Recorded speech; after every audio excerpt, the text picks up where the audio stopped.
All right, everybody, thank you for joining us. We're on week 4. We're going over the cycle.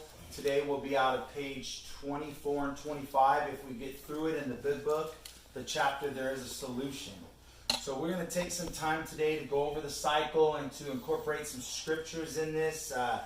This stuff right here will change a person's life, and I know it sure has changed mine, so I'm just thankful to be able to share some of this with you. So we do need to qualify people. It's very important for you personally to know, are you a true alcoholic addict to where you are not going to stop on your own power? Have you proven that to yourself? Have you been stuck on this cycle right here where you have no choice but to keep using, which is a crazy concept. And we'll touch on that a little bit more. Or you have no control once you start to drink and use. You have no control what you put in your body. But why do we have this crazy mind, this crazy obsession that one day we're going to be able to control it? That we can drink like normal people? Why would we ever put another beer or drug in our body when experience has told us we can't control it? We don't drink like normal people. And then we try to stay away, but for whatever reason, we have to consider we don't even have a choice whether or not we're going to drink or use again. Because you only read that for 2 reasons. Either you don't know what the problem is, so we're going to spend a lot of time laying out the problem, and you have to decide for yourself and be honest with yourself. Is this your problem? And it's a spiritual problem, and that we can't seem to stop on our own. So it's serious. That's why you have to understand step 1. Are you powerless? Are you completely powerless to stop on your own? And stay stopped. You know? Not stop for a while, but stay stopped. So we're going to qualify people, and you have to understand and know for yourself. Look at your past experience. It'll tell you. Have you been stuck on this cycle, unable to get off? So check it out. You've had opportunity after opportunity, right? You've had truth and consequences hit your life. Why then, after all this time, we emerge remorseful, we make a firm resolution? Why then can't we change? Why then can't we stay off of the drugs and alcohol? Did we think drugs and alcohol were the problem? They're not the problem. They're what we use to treat the problem. So once we remove ourselves from drugs and alcohol, why don't we get better? Maybe because you're a real alcoholic addict. And the real problem that you've been trying to treat is this big old void right in the middle of you. Or your selfish and self-centeredness, your spiritual condition. You're self-conscious, right? Either you have a lot of pride or you have a lot of self-pity. It doesn't matter. All that is self. And self manifests itself in these different ways. You have a spirit that's restless, irritable, and discontented, right? All this stuff, we have to understand that that's the real problem. It wasn't alcohol and drugs that were the problem. It's alcoholism. Now, we have to understand what alcoholism is, what drug addiction is. It's selfish and self-centeredness is the root of our problem. This right here is alcoholism and drug addiction. The spiritual condition is the root of your problem. If you don't treat that every single day, that's why we keep going back to drugs and alcohol. And it makes no sense because it's destroying our life and ruining our life, right? So have we passed that point of no return where we have no choice and no control in continuing to drink and use drugs? You got to be honest with yourself. So on page 24, out of There is a Solution, out of the big book, it says this: the fact is that most alcoholics or addicts, for reasons yet obscure, have lost the power of choice in drink or using. Our so-called willpower becomes practically non-existent.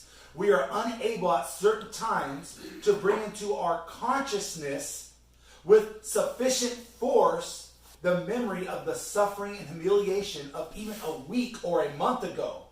We are without defense against the first drink. Why is it, with all the experience we have of being on this cycle, trying to stay away, making promise after promise, they all turn into broken promises, our life's a mess. Why then do we keep continuing to stay on this cycle? Could it be that you have lost the power of choice in taking that first drink and first drug? Because you don't understand what the problem is. We're going to break down the problem. The problem is a spiritual problem. You got to treat the spiritual condition. You have to renew your mind. You have to be conscious of the thoughts and lies that are coming in, right? Our mind is sick because our spirit is sick, right? We have to understand the problem. Ask yourself, have you lost the power of choice in whether you drink and use again? Because you're not addressing the spiritual component right here, right? Let's see what it says. See if this is your life. Reading on. The almost certain consequences that follow taking even a glass of beer do not crowd into the mind to deter us. So as we give into the thought and we put it in our system, we lie to ourselves that we could control it, but we find out once again we don't control it. So we go on a spree which cause more truth and consequences. Okay? But why didn't we think about the fact that by having one beer or one drug, that consequences are coming? We know from our experience that that's been our life for how many years? For me, it was 20 years. Why doesn't that come to our mind? You got to be insane for that not to enter in your mind, knowing you're going to have consequences for something we just continue to do and continue to do. So this is something that we really have to take a look at. Nothing comes in to deter us, right? If these thoughts occur, they are hazy and readily supplanted by an old threadbare idea that this time we shall handle ourselves like other people. Wow. So, if thoughts come in, maybe I better not. I did emerge remorseful, make a bunch of firm resolutions and promises. I better stick to these promises. I know with my past experience that when I drink and use, I lose everything. It's destroying my life. What is going on in our mind? And here's the great obsession. See, over here we have this great mental obsession. And I just read it. Let me read it again. Watch this obsession. It says, this time we shall handle ourselves like other people. Wow. This great mental obsession. Because I see other people drinking at ball games and having fun and holding jobs and having houses. The same type of fun I used to have. Well, that fun went away and it's not fun no more. And I drink myself to death and I lose everything. Why then do I have this great obsession of mine that I am going to be able to control it and handle it? Right? Can you relate to this? Because I sure can. We've got to understand this stuff. We've got to understand what the problem is and what we're up against. Because we will continue to drink and use until we die. We won't even have a choice whether or not. If we don't understand the problem is a spiritual problem, and without God's help, we'll continue on this path until we die. You got to understand that what the problem is, right? Because that'll get your attention, hopefully. And we're going to talk about what the solution is too. But do you see what we're up against? To the point we have no choice. What is this great obsession that we're going to somehow control it and enjoy it like we did once before? Remember before it was talking about a man that got his legs cut off and we think our legs are going to grow back? That we're going to ever be able to control our drinking and our using? That is a crazy obsession that needs to be smashed. And God, through the power of God, He will restore sanity to our minds and He will lift that great obsession away from us if we follow Him every single day and do the things that are suggested. That's the solution, right? Treating the spiritual malady every day. Staying in the 3 parts like we talked about. Your personal recovery. Treating your soul, your mind with going through the steps and taking someone through the steps. The daily renewing of your mind. Looking to God every single morning. Recommitting your life to God every single morning. Spending time with Him. The body piece. You take your body around like-minded people. Like settings like this. 3, 4, 5 times a week you're taking your body places. Physical body. Okay? And then the spirit piece. One of the main things of the spirit piece is working with somebody. The thing that's pushed aside more than ever. So, if you know you have a fatal disease that will kill you, you think you would take some suggestions of people that know, that have been through the process, that can help walk you through it, point you to God, and stay connected to God so that you don't die. Not only that, but you get to experience a pretty cool life and fulfillment and purpose and peace that comes from living life this way. Isn't that cool? But we got to understand how serious the situation is. So let's read a little bit more. That great obsession, right? Watch. There is a complete failure of the kind of defense that keeps one from putting his hand on a hot stove. Wow. Think about that. They give us these examples, right? A man that loses legs. And this one is putting your hand on a hot stove.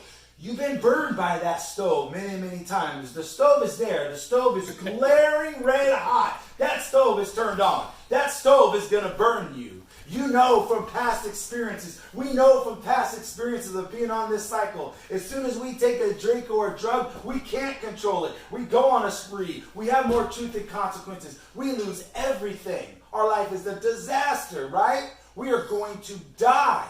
So why then would we be insane enough to pick up that first beer, that first alcohol, that first drug, that first joint, that first pill? Why would we do that? We know it's going to burn us. If you saw that stove that you burnt yourself on yesterday or last month, you see it, it's glowing red hot. You already know if you touch it, you're going to get burned. You see, something is broke down in our thinking process. We are literally insane. We know we can't. What's up with this great obsession that we're going to control it and enjoy it? Yeah, it takes the edge off and our mind off of our spiritual condition that maybe we didn't know we had, but we are not having fun anymore. We're miserable. We're just trying to get right? The only thing we knew how to fix this spiritual malady was drugs and alcohol, right?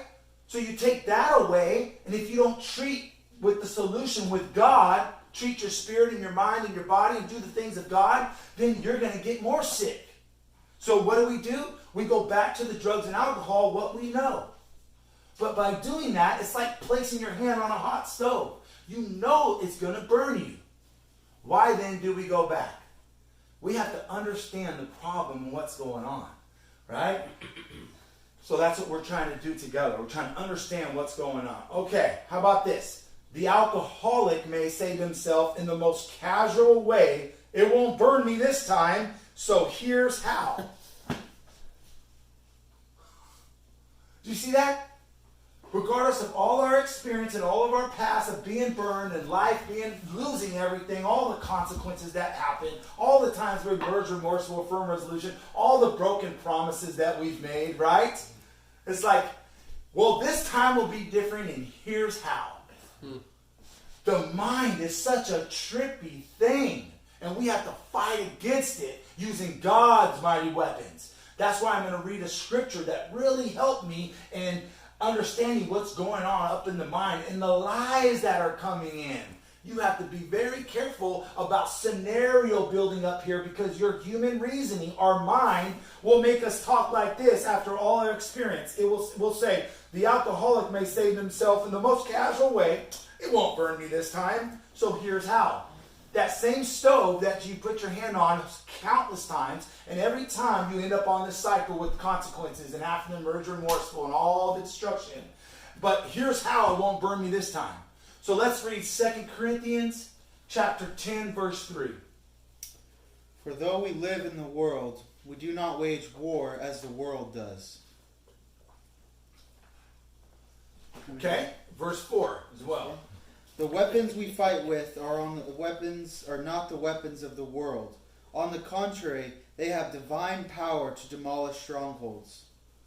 Strongholds of human reasoning. These strongholds, these mindsets, the way we think, our thinking is so jacked up. We are thinking like an insane person. So we can't address this thing like a human would. We are in a spiritual battle for our minds. This is spiritual. Addiction is spiritual. We have to get God's help. We are beyond human aid, meaning nobody's going to help us except God. Beyond human aid means no human, no psychologist, no people at church, no mom, dad, wife, brother, sister, cousin. No human is going to help you in your situation. We are beyond human aid. And it's a spiritual battle. So we need to wage war the way using God's mighty weapons, as the scripture says. Because what are we coming after? We're coming after mindsets, ways of thinking, human reasoning. What kind of human reasoning is that? Where it says, It won't burn me this time, so here's how. What do you mean it won't burn you this time? I've done that countless of times. It's so insane. Our thinking is so jacked up. Okay, last verse, 5. We demolish arguments and every pretension that sets itself up against the knowledge of God. And we take captive every thought to make it obedient to Christ. Wow. Every false argument, all these lies that are coming in, we need to be conscious of it and aware of it and spending that time in the morning and asking God to direct our thinking, asking for His help, renewing our mind with God's Word, working with others, going through the steps, taking others through the steps, having a sponsor, someone discipling us, we working with others, okay? All these things because we're in a spiritual battle. So the false arguments, the lies, we need to capture with God's help, using God's mighty weapons of prayer and worship and being in the Word and service to others, right? And redirect our focus off of the nonsense and the lies and back onto God's Word and doing the things of God. Did you see that? The battle is in the mind, and it's a spiritual battle. This type of stuff that we're reading, we've all done it. I mean, ask yourself, be honest with yourself. This thinking is bizarre at best. It makes no sense, right? Look at these things that we're going to be able to control it and enjoy it like normal people, like we once did 20 years ago. And our experience tells us otherwise, and we lie to ourselves, and we say, here's how it won't burn us this time. It's like we need to be mindful that the battle's in the mind, and we're fighting back using God's mighty weapons. Okay, let's read on. Or perhaps he doesn't think at all. Wow. Or perhaps you weren't thinking at all. That's in there too. We've overthought it. We've scenario built and used our human reason to justify. If you give someone long enough with a thought and a little bit of desire in them, we're going to figure it out. We'll paint the picture somehow to get our way to where it made somewhat sense. But you got to understand this too. When the spiritual malady is really acting up and grabs a hold of you and it's manifesting in depression and boredom and being self-conscious and all these things and restless, irritable, and discontent, do we really need much of a thought to hold on to and take action with? Right? We're sitting in it. We're trying. Look, we emerged remorseful. We had the promise, right? So we're trying to stay clean. We're trying to stay away from stuff. But we're coming out of our skin because our spirit is just not well. We're just not a happy camper, right? And we're restless, irritable, and discontent. We don't need much of a lie at that point, do we? Right? We can human reason it and justify why and take action on just about anything. And sometimes we're in this place of overthinking and all that's going on. And other times we're just not thinking at all, right? It just said that. So let's go back to it. Or perhaps he doesn't think at all. How often have some of us begin to drink in this nonchalant way? And after the third or fourth, pounded on the bar, said to ourselves, for God's sake, how did I ever get started again?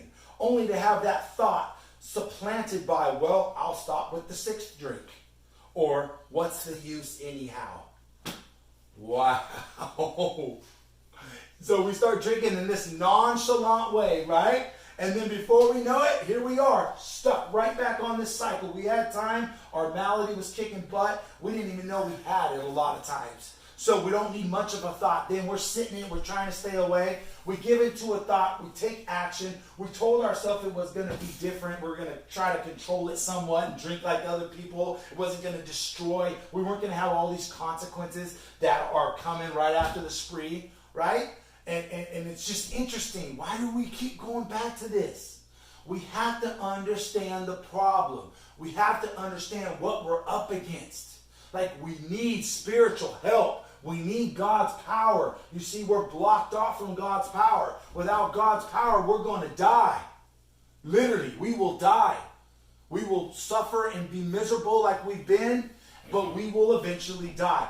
If you don't understand step one, how powerless you are and how unmanageable your life will be, why is your life unmanageable? I'm going to tell you why. It's because of this. That's why. You can't shake that.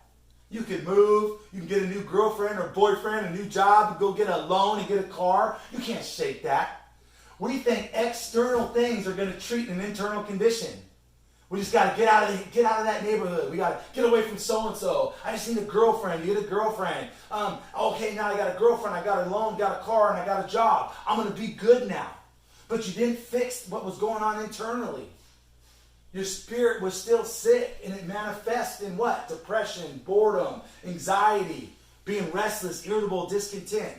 Stuff that people go and try to take pills for. And all you got to do is treat your spiritual condition with a loving God and service to others and these things, and you won't need to take pills for anxiety and depression. But you will have bad days. You will feel depressed at times. That's called being a human being and alive. But you're treating these spiritual symptoms with the wrong thing. And people are making a lot of money off you too.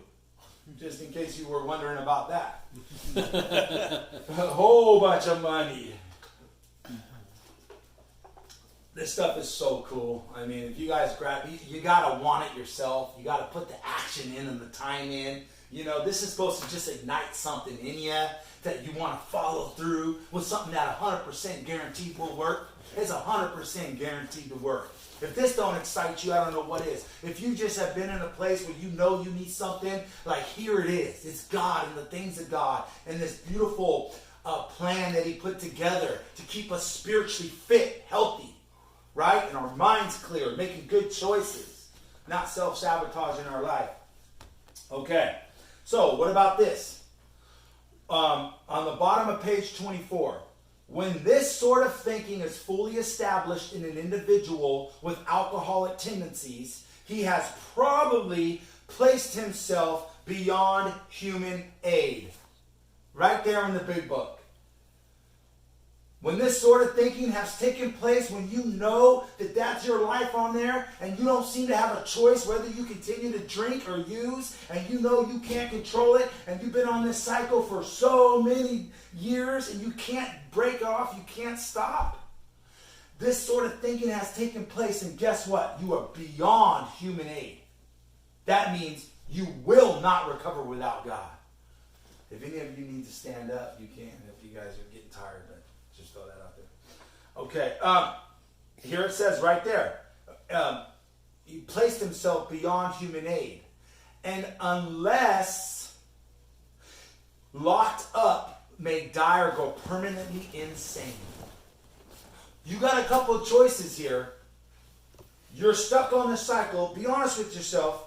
Can you seem not to have a choice whether you continue to drink or use, regardless of how miserable and destructive your life is? And you can't control it. We have this weird obsession that we're going to be able to control it and just drink this certain amount and somehow pull things together and drink like normal people and still have somewhat of a successful life, that great mental obsession. Like, either you have two choices. If you're stuck on this and you're a real alcoholic, you're going to have to get locked up somewhere, be taken care of for the rest of your life by whoever, or just thrown in jail, or you're going to die.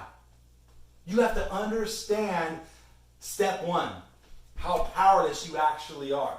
And it's okay, because when you start to move towards the solution and get connected with God and be of service to others and these things, you're going to have a peace that you never thought you could have, fulfillment and purpose, and God's power is going to flow through you, through your spirit, and change your outlook on who you are and what's important in life and who God is.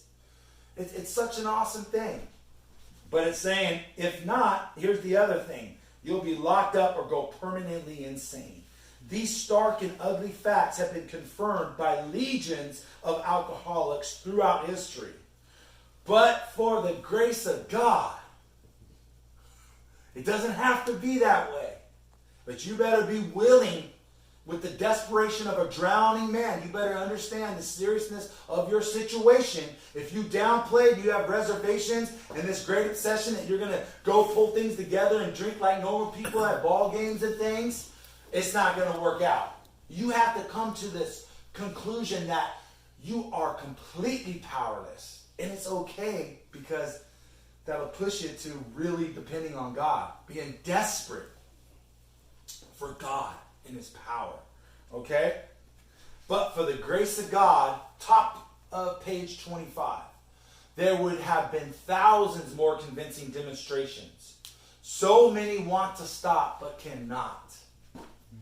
But for the grace of God, for God getting a hold of people, for inspiring people to put together the big book and having the Bible here for us to look to and stand on and get the power of God in our lives through our spirit, many people would be on the wayside and dead. But you have an opportunity to be free from addiction, to get your spirit treated, to renew your mind, to walk with power and purpose in your life. Like, isn't that cool? There is a solution. And that's what it's saying right here. The next section.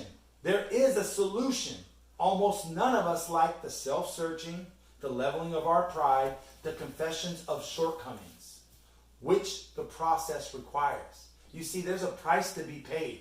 You got to be willing to go through the steps and do these necessary things. You got to go to any lengths, is what the book says. That means you have to be willing to work through all the steps.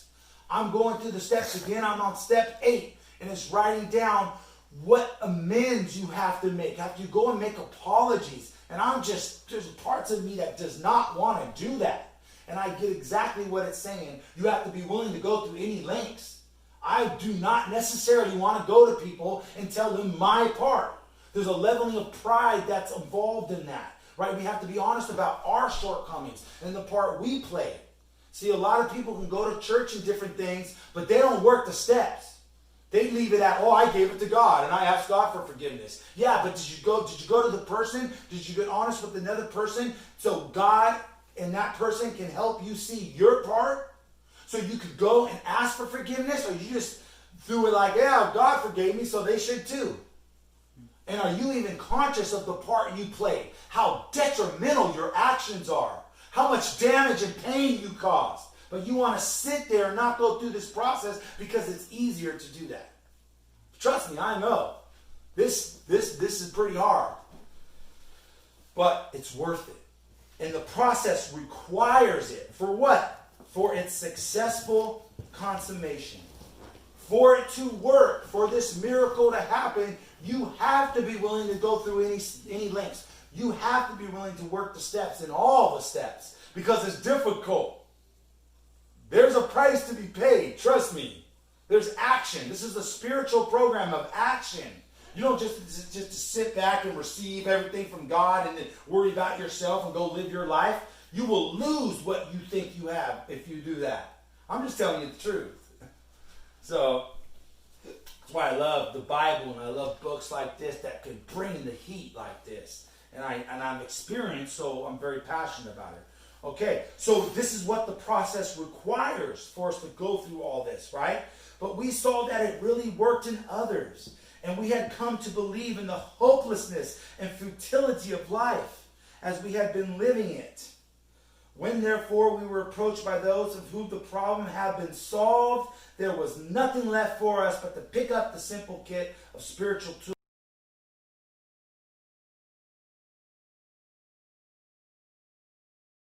That to someone that it had worked for them. This thing we had no answer for, addiction, we had no choice and control. We stayed on the cycle, it ruined our life. But when you were approached by someone that this had worked for, that he's telling you God can do for you what you can't do for yourself. Right? What else do we need to do? Especially it said, were you hopeless? Was your life the futility of life? Do you know what that means? That you were the uselessness of life. No purpose. Like I lived in that. I know what that's like. The spiritual malady is so heavy and I'm bombarded with lies. My mind is sick. My body is sick. I was useless. I was spiritually paralyzed. There was no hope for me. When I was convinced of that, when I came and started to hear that there was a solution and a way out of addiction. Is that you? Do you remember how hopeless you were and how pitiful you were? And then that should help you when you run into someone that this has worked for and they can get your attention, then you should have hope that there is a solution, right? It said, so there's nothing else. When you've been approached by those with whom the problem has been solved, they have recovered this mental obsession that I can somehow control it And I just kept going back to it. I was insane. I kept going back to this, Why though? Because I didn't know I had a spiritual malady that was driving me nuts. I was restless, irritable, and discontent. Right? But by listening to people who came in my life and taking an opportunity that God gave me, all of a sudden, through the power of God, this mental obsession was lifted. Right? And now I just got to accept the spiritual tools laid at my feet. Take the suggestions. Stay in the 3 parts, right? My personal recovery, my time with God. Treat my mind, get my focus right every day. Wake up and thank God and say, Lord, help direct my thinking. Bring my physical body to like-minded meetings. Work with someone. Go through the steps myself and take someone through the steps. And disciple people and take them through the scriptures, right? And share your testimony. So all there is left to do now is to accept the spiritual kit of tools laid at our feet. And guess what I found in the promise of the book? We have found much of heaven, and we have been rocketed into a 4th dimension of existence, of which we had not even dreamed. Being conscious of the presence of God, having His power flowing and through your life, having purpose. Remember, my life was useless and pointless. I was spiritually paralyzed. I was dead inside. I have an awakened spirit now. And I could bring hope to others because of God. So we're going to stop there, halfway down 25. I keep thinking I'm going to get through more of this in these sessions, but I'm only going 30 minutes. A couple of minutes over, we're going to shut it down. In the middle of 25, we're going to pick it up to where the great fact is this. And we're going to bring some more heat next week. So thank you all for joining. Have a blessed day.